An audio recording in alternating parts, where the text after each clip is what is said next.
All right, what's up, everyone? Welcome back to Growing the 75% episode 3, where I will be taking you through a full lower body workout session. Now, in case you missed episodes 1 and 2, 1 where I explain my full workout split while I'm going through the shoulder surgery recovery process, and number 2 where I go through upper A of my program that I explained in episode 1. You can catch those links down below, and I'll have those linked in a card above. I will also have a link to the program that I've set up for myself to run through while I'm stuck in a sling in the gym, and I will have that linked below as well. But with that out of the way, let's get into what lower A looks like for me. So I start off lower A with an SSB good morning, and this thing has honestly been a lifesaver. I'm super thankful to have access to this machine, this barbell in this gym.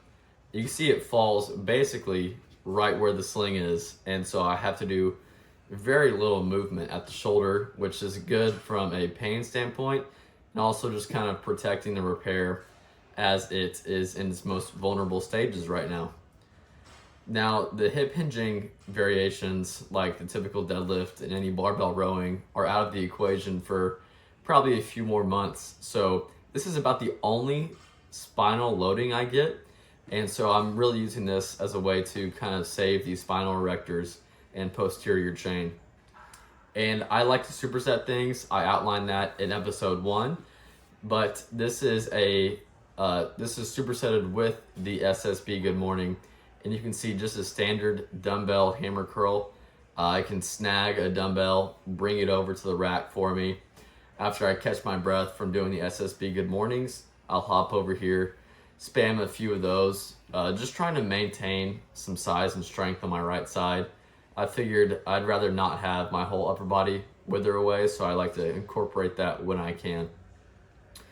And now we're going into the hammer strength abduction machine right here. And you see I put those little pads on the outside of my knees in between the actual machine pad, because I have found that the machine doesn't allow my abductors to get fully lengthened across my body, and there's a little bit more range of motion to be had there. And it seems like that's probably a good thing for muscle growth on the whole, given the state of the literature right now. So I put those there, and plus they're a little more comfortable for me. I will be supersetting that with a lying hamstring curl. Again, you see the folded yoga pad underneath my knees there, and kind of the same idea.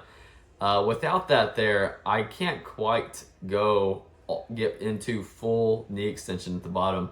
So that leaves a little bit of length in the hamstrings that I'm leaving on the table. This pad allows my knees to be a little higher, and you see really milk out that full stretch at the bottom of the hamstring curl there. And to be honest, this machine is very hard at the bottom, so not very many partials to be cranked out at the end here, but I give it my best shot. I do a little flailing movement on the movement to get that out.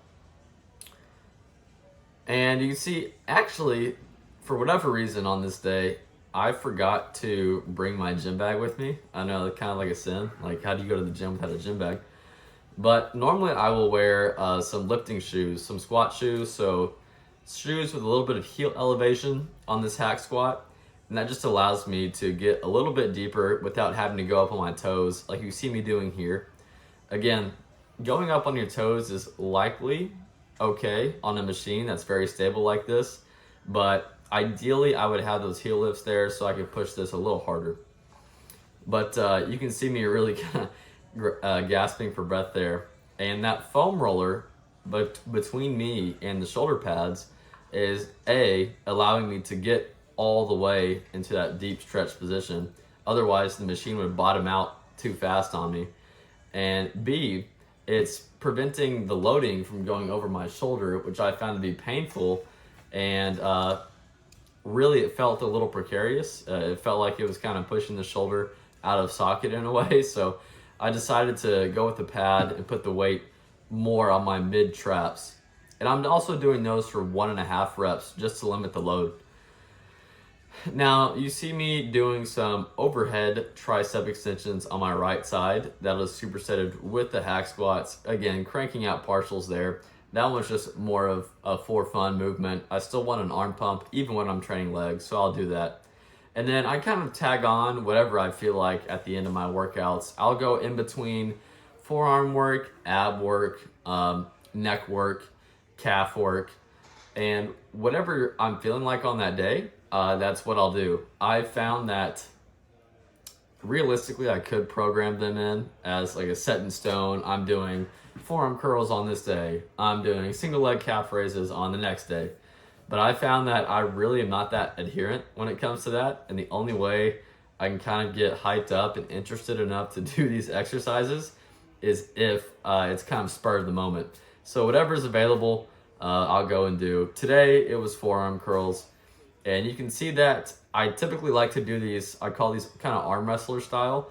So where the forearm is pinned right against your body. And for whatever reason, this feels vastly different than just the standard seated wrist curl. If you haven't tried this, I would give it a try. It's a super good movement. The forearm pump is crazy. It actually allows you to get a pretty good stretch at the bottom as that dumbbell gets fully lengthened.